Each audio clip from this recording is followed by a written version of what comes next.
Hello students of AEC English first semester. I'll be teaching you one unit from this paper which is called the interview.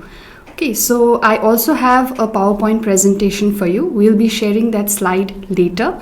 So the topic of my discussion today is an interview.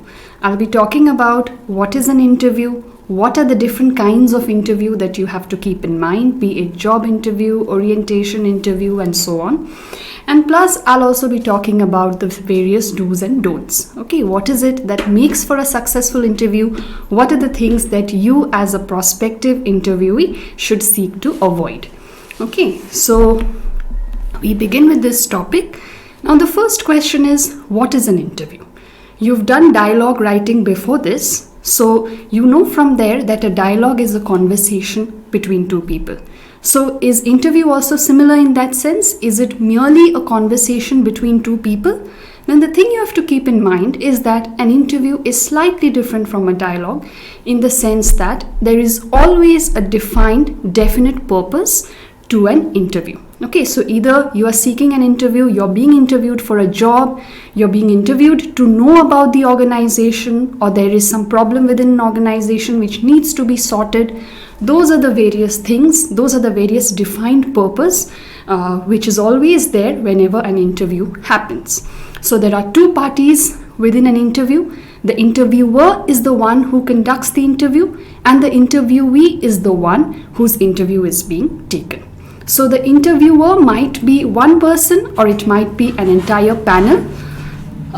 So the formal definition here is, which you have to keep in mind, I'll be sharing that in the PPT as well.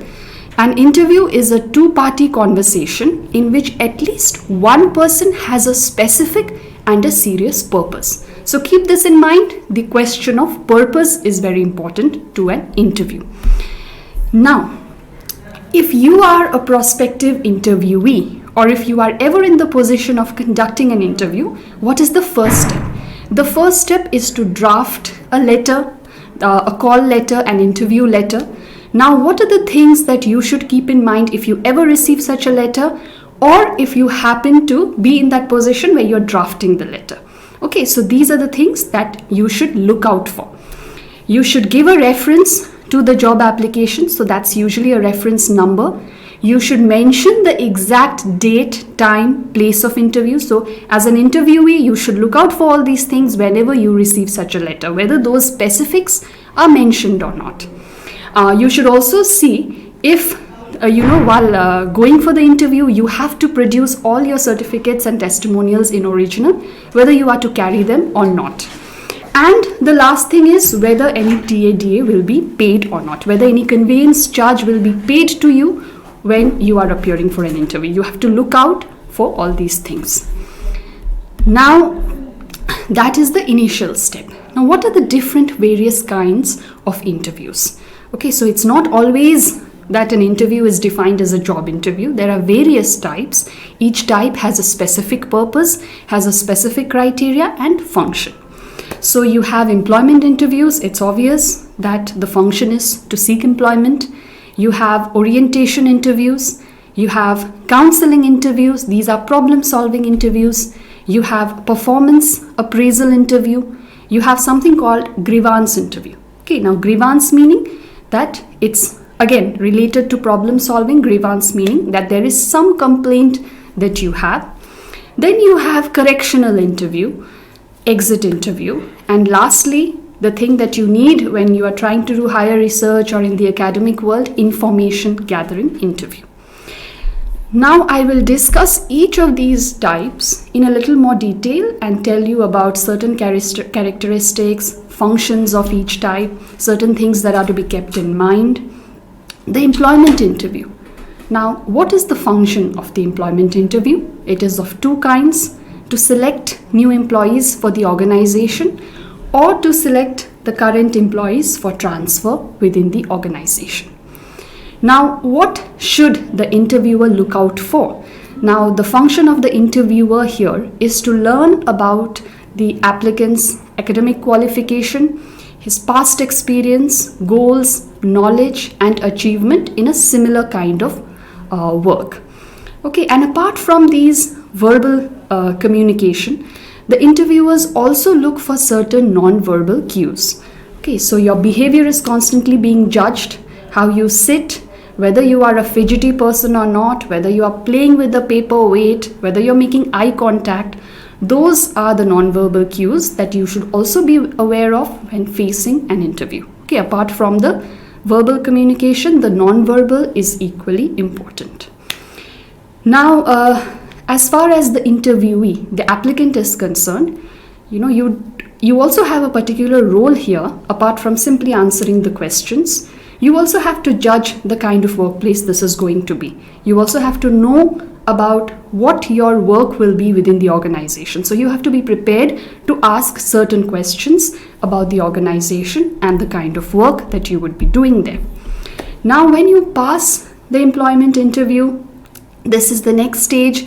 You also have something known as the orientation interview, the purpose of which is to acquaint you with the nature of the job, the nature of the company, what are your job description, what is the job benefit, and so on. That is called the orientation interview.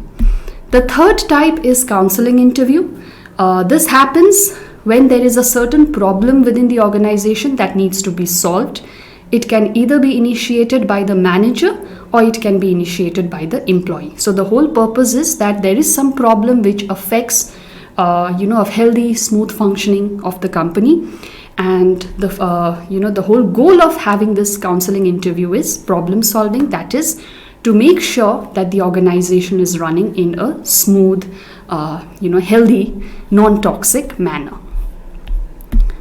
Now, performance appraisal interview.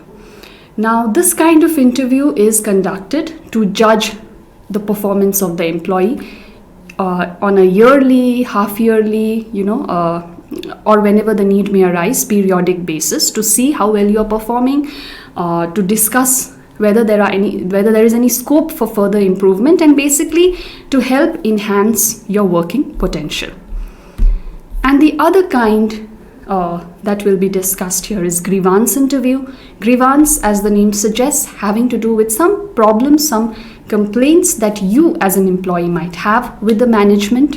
So you have the freedom to bring that before the management as an employee. Now, these kind of interviews are a little complex. These are sensitive issues because usually the employees, they feel inhibited, they feel scared that bringing up issues might threaten their position within the organization. So in this case, the employer has to also have an open, friendly, amicable attitude, a healthy work environment where you have the freedom to address certain issues without fearing, without the questions of rank hindering your open communication. Now, the other kind is correctional. This is again another problem-solving kind of interview where a corrective action needs to be taken, a disciplinary measure needs to be taken against an employee, either for having violated the codes of conduct, for disrupting the functioning of the organization, or where they may have failed to fulfill all of their work requirements. Now, the problem with conducting correctional interview is that both sides will be very defensive because nobody likes to own up to their mistakes. So again, these are sensitive topics where both parties should have a very calm, non-aggressive attitude. And lastly, we have exit interviews. What is an exit interview? When an employee is leaving the organization, so this is not usually conducted by any person from within the company. They usually call in specialists, and the specialist has to figure out what are the reasons because of which the person is leaving, so that it can help the company rectify those mistakes in future. Now, these are the various types. In the next segment, we will be discussing certain tips that the interviewer and interviewee should keep in mind before and while conducting the interview, as well as some common mistakes that need to be avoided.